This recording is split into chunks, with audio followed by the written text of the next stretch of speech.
Selamat pagi, Suster, Bapak, Ibu, serta saudara-saudara sekalian. Selamat pagi, salam sejahtera, sehat selalu. Salam Veritas. Semangat perubahan, semua untuk Tuhan. Hari ini bacaan kitab suci hari ini diambil dari Lukas bab 16 ayat 1 sampai dengan 9 tentang perumpamaan tentang bendahara yang tidak jujur.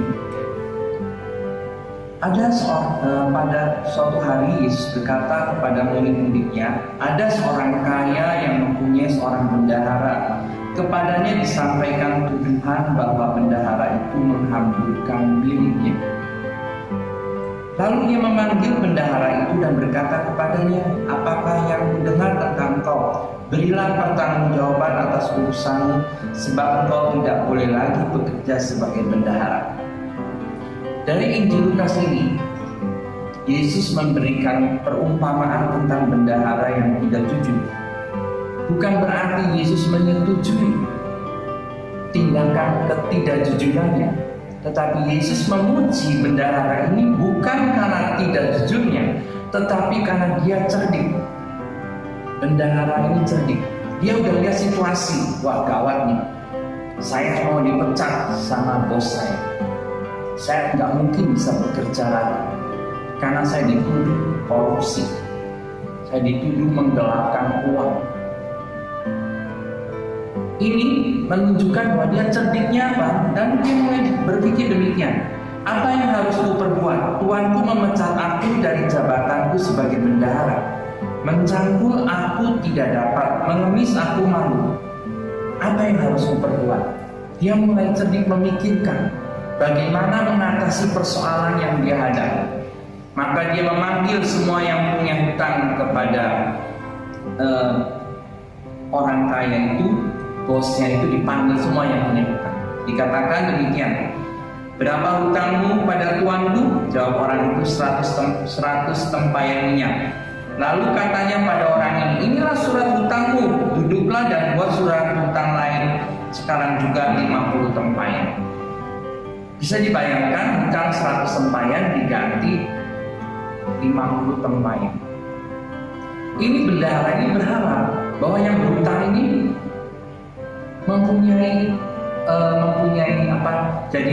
mempunyai rasa empati kepada bendahara ini. Nanti kalau dipecat, dia berharap bisa ditampung oleh yang punya hutang ini.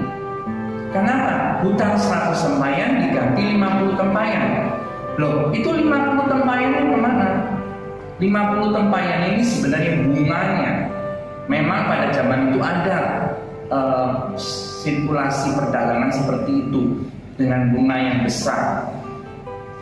Lalu dia berkata kepada yang kedua, berapa hutangmu? 100 pikul gandum. Inilah surat hutangmu, 80 pikul.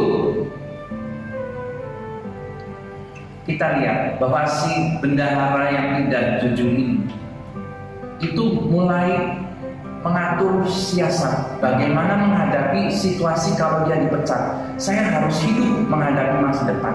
Dia berbuat baik kepada yang mempunyai hutang kepada tuannya supaya dengan harapan dia dapat ditampung.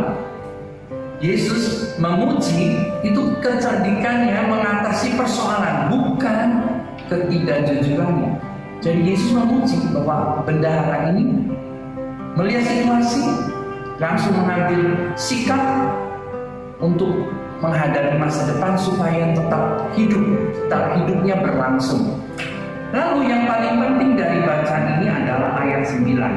Yesus berkata, aku berkata kepadamu, ikatlah persahabatan dengan mempergunakan mamon yang tidak jujur, supaya jika mamon itu tidak dapat menolong lagi, kamu diterima dalam kemah abadi. Sebenarnya inti dari perumpamaan ini adalah ayat yang ke-9. Ikatlah persahabatan dengan mempergunakan mamon yang tidak jujur. Mamon itu diartikan kekayaan, uang. Itu adalah benda mati. Bisa tidak jujur tergantung dari orang yang memilikinya, dari manusia yang memilikinya.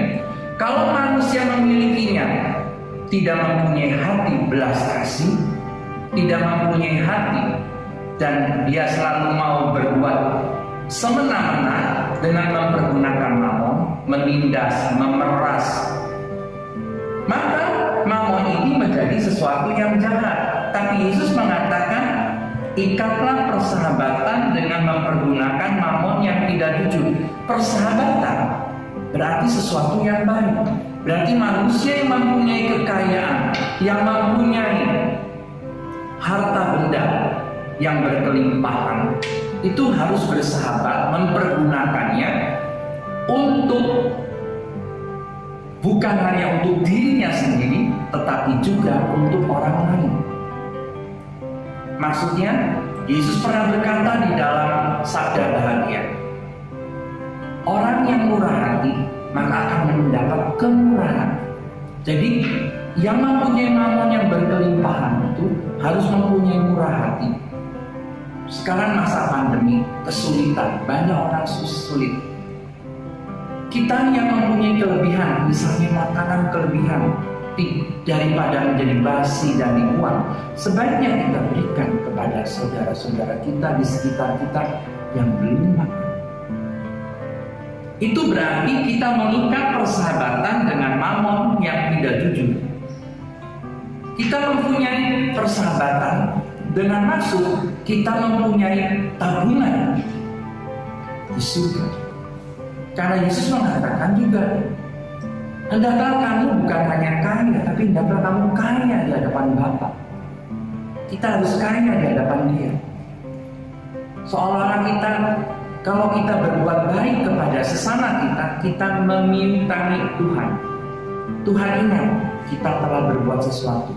Karena Yesus juga pernah mengatakan, kalau kamu memberi secangkir minum kepada orang yang lemah ini, itu akan diperhitungkan, tidak akan dilupakan. Kurang lebih seperti itu bunyi firman-Nya. Berarti kalau kita mempunyai persahabatan dengan mamon yang tidak jujur, kita mempergunakan mamon yang tidak jujur itu dengan bijaksana, menolong sesama kita, berbuat baik kepada orang-orang di sekitar kita.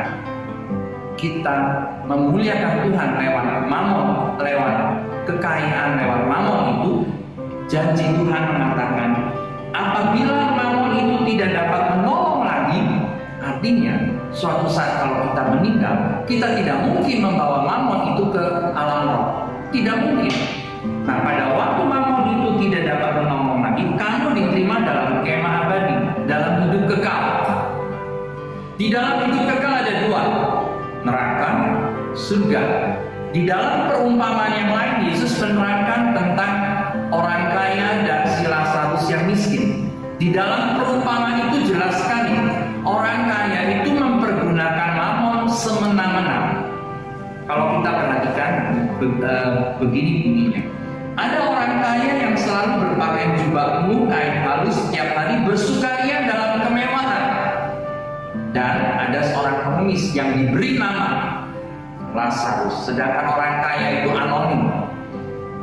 Badannya penuh borok berbaring dekat pintu rumah orang kaya itu dan ingin menghilangkan laparnya dengan apa yang jatuh dari meja orang kaya itu. Udah jelas sekali, dia hanya ingin mendapat makanan. Orang kaya ini tidak peduli pada si Lazarus. Sehingga pada waktu Lazarus meninggal, dia mengenyam kebahagiaan bersama Bapak Abraham.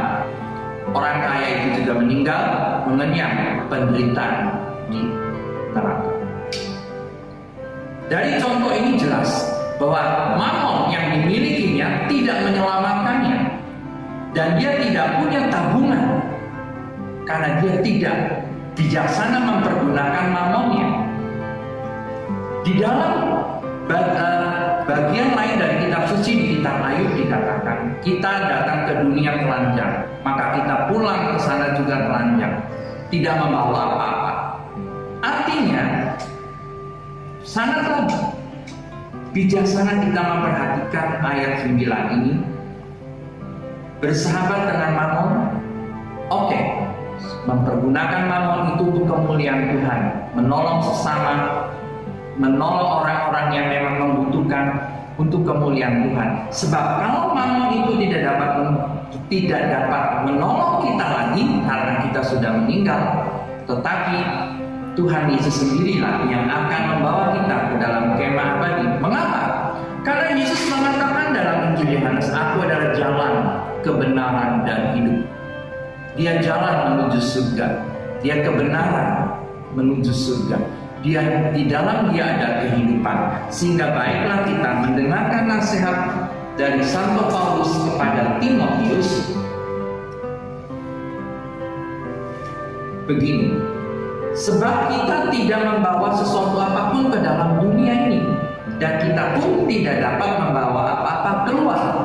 Berarti marilah kita mempergunakan mamon yang dipercayakan Tuhan pada kita dengan bijaksana. Bukan semata-mata untuk diri sendiri, tetapi untuk orang-orang di sekitar kita. Apa yang bisa kita berikan? Kelebihan makanan kita, kelebihan kepandaian kita, apa yang kita bisa berikan kepada orang-orang di sekitar kita tidak semata-mata menuju kepada diri sendiri, tetapi men-sharekan, membagikan pada orang di sekitar kita. Sehingga Santo Paulus juga menasihati, karena akar segala kejahatan ialah cinta uang. Kalau kita berlebihan memiliki mamon dan terikat kepada mamon, maka itu adalah akar segala kejahatan. Sebab Yesus juga mengatakan tidak mungkin kita menyembah Allah dan mamon. Kita menyembah Allah yang hidup, tetapi mempergunakan mamon itu untuk kemuliaan Tuhan. Marilah kita mempergunakan waktu-waktu ini yang dipercayakan Tuhan pada kita dengan bijaksana, dengan mempergunakan bersahabat dengan mamon dengan sebaik-baiknya. Maksudnya bisa menjadi berkat bagi orang di sekitarnya, sehingga pada waktu kita dipanggil, mamon tidak dapat menolong lagi, tetapi kita bisa masuk ke dalam kemah abadi. Sehingga nasihat Paulus harus kita dari Santo Paulus harus kita dengar. Tetapi engkau, hai manusia Allah, jauhilah semuanya itu, kejarlah keadilan, ibadah, kesetiaan, kasih, kesabaran, dan kelembutan. Itu bisa kita dimiliki oleh kita semua sebagai orang beriman. Mari kita memanfaatkan waktu-waktu yang Tuhan berikan pada kita seoptimal mungkin, memuliakan Dia, dan akhirnya menjadi berkat bagi orang di sekitar kita. Tuhan Yesus berkati kita selalu. Amin. Dalam nama Bapa,